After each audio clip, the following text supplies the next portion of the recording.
Inside the earth. This is the second chapter of geography which we are going to study now.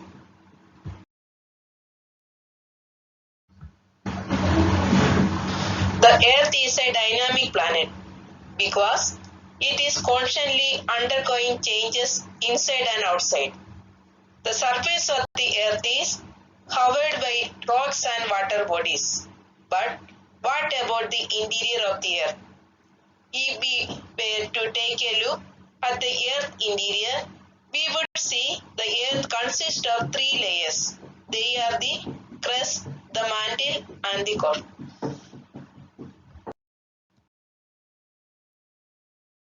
Now let's discuss about the structure of the earth. The structure of the earth is divided two layers. These layers are both physically and chemically different. The earth has an outer solid layer called the crust, a highly viscous layer called the mantle, a liquid layer that is the outer part of the core called the outer core, and solid center called the inner core. Crust. The crust is the topmost solid layer of the earth consisting of rocks of various types. This layer is found both under the continents and the ocean floors. Its thickness varies between 5 to 8 km under the ocean floors to 35 km under the continental masses. The crust is divided into two shells, Sial, the upper shell, and the Sima, the lower shell. The Sial is made up of silica and aluminium, while Sima has an abundance of silica and magnesium. The crust is the most important shell of the earth as it sustains life. It includes all the continents and islands, etc. It is also under the seas. It is always undergoing changes. Mantle. The mantle is the second layer of the earth. Its depth extends up to 2,900 km.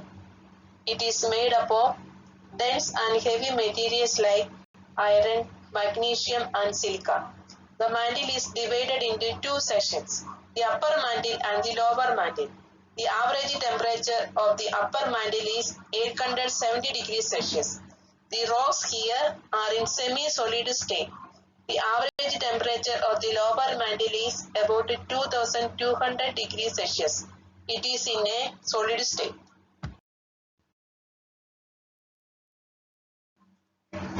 Core. The innermost layer is called the core. Its thickness is approximately 3500 km. The core is divided into two parts, the outer core and the inner core. The temperature of outer core is 2200 degrees Celsius, while the inner core is 5000 degrees Celsius. Both the parts are composed of mostly of nickel and iron. Thus, the core is also called the knife. The average density of the core is between 3.5 gram to 5.5 gram per cubic centimeter. The temperature increases at the rate of 1 degree Celsius for every 32 meter of depth. Now let's discuss the materials of the earth crust. First, rocks.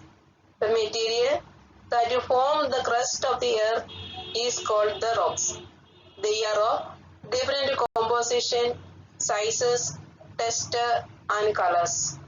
They can be as hard as granite or marble and can be as soft as particles of sand, clay or gravel. Rocks are made up of one or more minerals.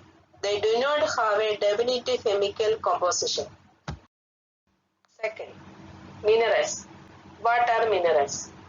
Minerals are those natural resources which are obtained from rocks. They have a definite chemical composition. Each mineral contains two or more simple substances called elements. They provide us metals and chemicals. Remember, Minerals have far greater economic value than ordinary rocks. Metals in their raw form are called ores.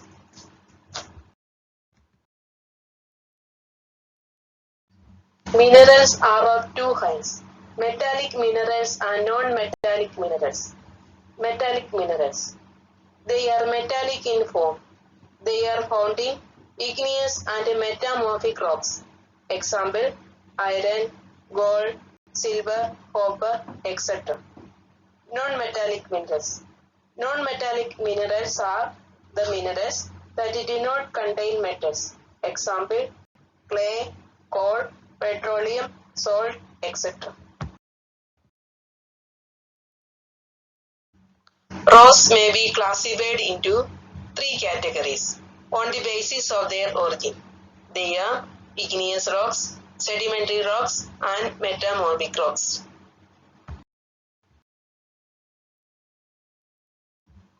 First, igneous rocks.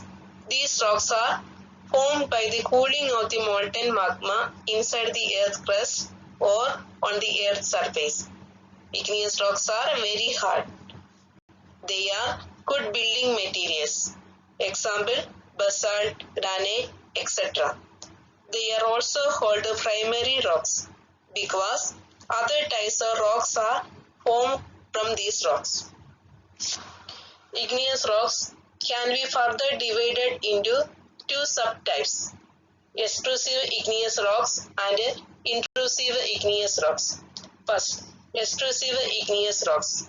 During the volcanic eruption, when magma erupts and on reaching the earth's surface, it cools and solidifies.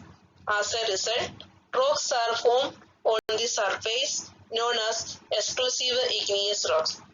Second, intrusive igneous rocks. Sometimes the magma solidifies at a great depth. When molten magma cools down deep inside the earth's crust, the cooling process is slow and the rocks so formed have large grains. These are called intrusive igneous rocks. Second, sedimentary rocks. These rocks are formed by the deposition of sediments on the floors of the shallow seas, rivers and lakes. These sediments are carried by wind, water or moving ice. Sediments are deposited layer upon layer and hardened by their own weight. Sandstone and limestone are two important examples of sedimentary rocks. Sedimentary rocks are softer than igneous rocks. These rocks constitute 70% of all rocks found on the Earth's surface. Fossil fuels like coal and petroleum are found trapped in the layers of these rocks. Third, metamorphic rocks.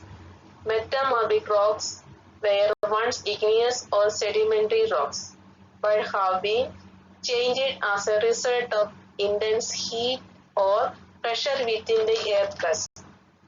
Metamorphic rocks are hard and take a long time in its formation. They are harder than the other rocks and have a high specific gravity. Marble and slate are two examples of metamorphic rocks. Rock cycle. The three categories of rocks are constantly forming from one another in a continuous circuit, which is known as rock cycle. When igneous rocks are exposed to weather changes, they are broken and eroded and give birth to sedimentary rocks. Due to excessive heat and pressure, these rocks further undergo a change into metamorphic rocks. Thus, the cycle of change from one type of rock to another is called rock cycle.